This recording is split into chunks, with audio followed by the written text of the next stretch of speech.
अस्सलाम वालेकुम दोस्तों, कैसे हैं आप लोग। तो आज मैं आपके लिए लेकर आई हूँ एक ऐसी स्ट्रीट फूड रेसिपी जिसके देखते ही आपके मुंह में पानी आ जाएगा। ये इतने मज़े की चटकारेदार होती है ना कि दिल खुश हो जाता है खा के इसको। तो जी ये हमारे बचपन की याद है, इसे हम बड़े ही शौक से खाते होते थे। ये इसका जो पानी होता है ना खट्टा मीठा, वो आपका जी दिल ही जीत लेता है। इतना मज़े का होता है कि बस आपको मैं बता नहीं सकती। आइए जी चलते हैं रेसिपी की तरफ। यहाँ मैंने 1 कप बेसन ले लिया था और उसमें हाफ़ टी स्पून ना अजवाइन डाल ली थी।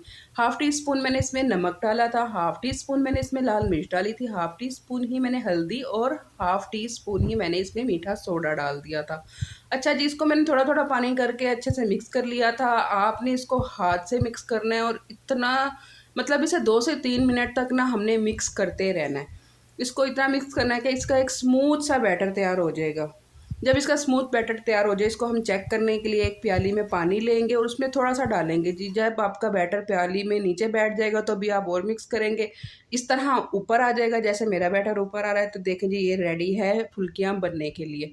यहाँ पे छोटी-छोटी फुल्कियाँ बना ली थी मैंने, आप चाहें तो बड़ी भी बना सकते हैं। मैंने वो छोटी-छोटी बनाई थी और जी इनको मीडियम टू लो आँच पे मैंने फ्राई कर लिया था। आप मेरे चैनल को तब तक सब्सक्राइब कर दें, लाइक कर दें, शेयर कर दें, प्यारा-सा कमेंट कर दें, मुझे आपके कमेंट का इंतज़ार रहता है। चलें जी अब हम खट्टा पानी तैयार करते हैं। यहाँ मैंने इमली को भिगो के उसका पल्प ले लिया था।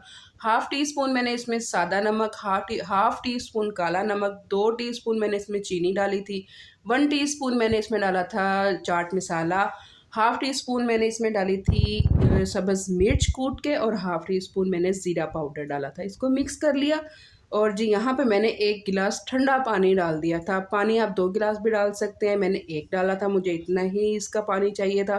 और जी ये मेरी फुल्कियाँ जो ठंडी हो गई थी मैंने इसमें मिक्स कर दी थी।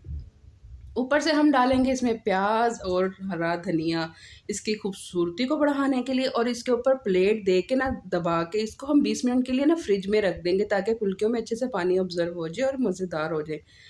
ये देखें जी, यहाँ पे मेरी फुल्कियाँ तैयार थीं, बड़ी मज़ेदार, ये इतनी मज़े की बनी थी ना चटखारेदार कि मैं आपको बता नहीं सकती।